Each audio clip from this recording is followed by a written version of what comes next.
Moving on to the agenda, what I want to do now is just reinforce some of the liquidity scenarios we talked about last week, but add a little more color to it now. So let's go there. So just to refresh your memory, what we have presented here is our constraints for how we want to approach things in terms of capital raise, etc. So our monthly burn rate. We can get by with a little less than 150k, but 150k is what we need in order to achieve our goals on time and with the quality we need. So you just saw that whole list of development things. You saw the marketing things we have to do. You saw the creator onboarding we have to do. Those things cost money, just plain and simple. There are no volunteers. People need to be paid, and so that's what the burn rate is all about. And I want to make sure we have at least a 12-month runway. That's what it's going to take in order for us to get to the point where we are reasonably stable. Last week, we worked on our KPIs, like what are the key performance indicators for success. We'll be finalizing them this week and the next. And on next Friday, I'll be spending a lot of time presenting the KPIs for you so you can understand what goals we want to hit. But that requires us to have a runway. We need to be able to actually do the things we need to and be around for that. So we need to make sure that we have wrapped withdrew, since no exchange can handle rebases, as I just pointed out. And our goals for liquidity are for the listing plus liquidity for the wrapped withdrew and for the withdraw DEX token that we'll also have a 500k and 250k respectively. But that's the floor, like that's the minimum. We got to go past that. So I outlined the scenarios. They pretty much align with sort of the round figure $1 million multiple. So if we get to 2 million, so when we get to 2 million, actually, we can do essentially a monthly burn of 100k, which is less than what we need in order to actually achieve things. But I'm presenting it here. So if we do that, then our liquidity thresholds will be 550k for withdrew and 250 for withdrew, and we will be able to approach this with a $2 price target and a market cap of 120 million. 150k, we are now in safe territory where yes, we can operate, we can achieve our goals, we can have the monthly constrained burn rate of 150k. So with this, we have a higher liquidity for withdrew, 900k, withdrew is 300k, and we would have a price target of $3 with a market cap of $180 million. Moving on, now we are getting into optimal territory. So if we get to our stretch goals of 4 and beyond, then we can do a monthly burn rate of 200k.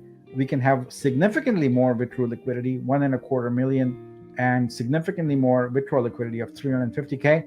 And then we would be able to approach the listing with a $4 price target and a market cap of 250 million. Our stretch goal is 5 million, and this represents the optimal scenario for us, because then we would be able to have a burn rate that actually allows us to acquire users much faster. The burn rate is ultimately about achieving business goals, right? In order to achieve business goals, you got to do development, you got to do marketing, you got to do sales, you got to do partnerships, you got to actually get creators onboarded, etc. Because on the one side, we get the creators, and on the other side, we get more and more people on the crypto investment side interested in our coins that are on the exchange.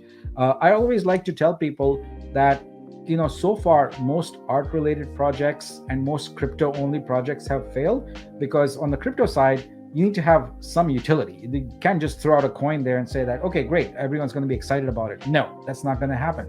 You need something. That something for us is art.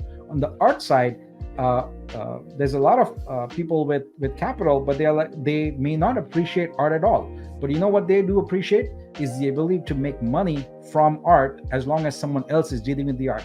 And that's what Vitruvio has created. We've created a crucible where we can align the interests of crypto investors and artists and art enthusiasts. And no one has ever done that before. And Vitru, the coin Vitru, is how that incentive of the incentive alignment is represented. And this is why I'm very confident we are going to be extremely successful, because artists are going to do their thing, collectors and appreciators are going to collect their art, and in the process, the crypto investors are going to see the value of that token rise, and therefore they are going to make money in the process. So this is why I'm very excited about this particular alignment of interests. So at the 5 million level, we would be able to really scale fast, and we would be able to list with a price target of $5 and have a market cap of 300 million. All right, so now that we've presented that, first of all, time for a sip of chai. Now, let's talk about how we're gonna make sure that this capital is secure and is essentially controlled using the governance rules that we have set down. So what I'd like to present here is a multi-sig strategy. So what we like to do is create 3 treasury multi-sigs under the control of the Senate, the 9-member Senate. And those 3 treasury multi-sigs would be a general fund, a Vitru liquidity multi-sig, and a Vitru liquidity multi-sig.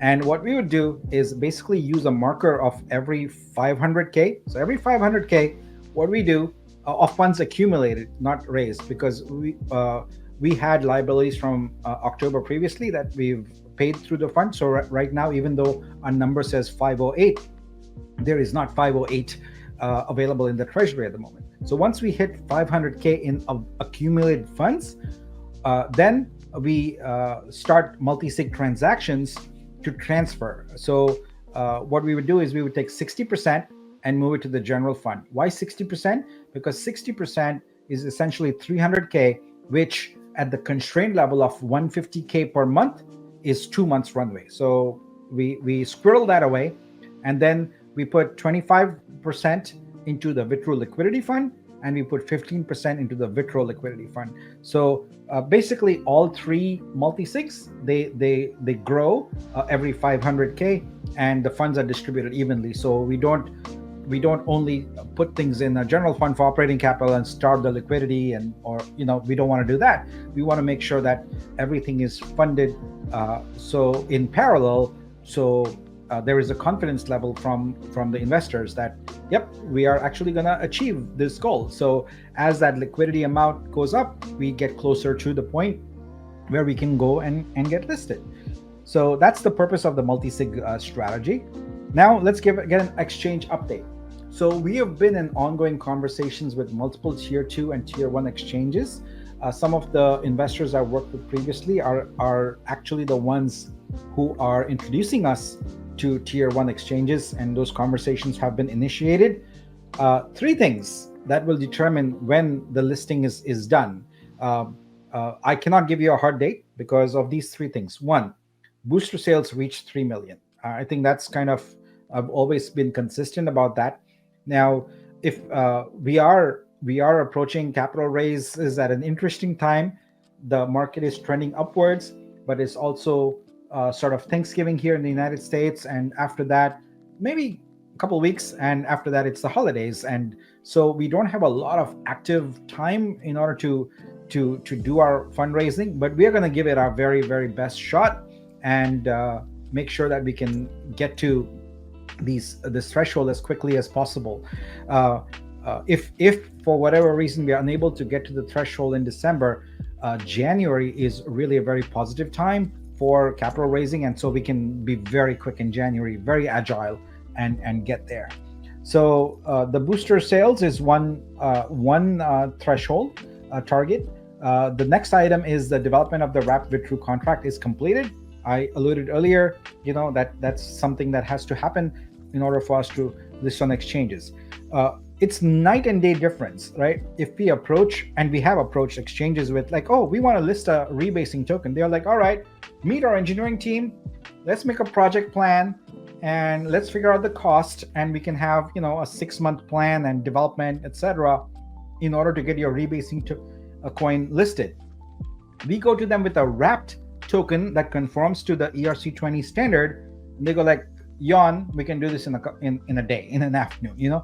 That's what we have. So we're going to take on the work of creating that wrapped contract. That way the exchange, each exchange that we hit, it's easy. It's more or less instant, because we are not doing anything different than what they are set up for.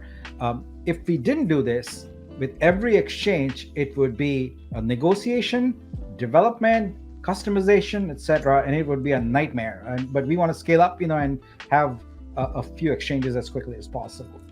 And finally, the exchange and market maker agreements have to be finalized, because those are super important for us to ensure that we can maintain and grow the price. All right. So as I mentioned, our exchange target has not changed. We are projecting January 2024. Again, all of this has to fall into place at exactly the time. So I can give you a rough estimate, but it all depends on these things happening. If we can do it earlier, we'll certainly do it earlier. But January is when we are projecting the exchange listing to occur.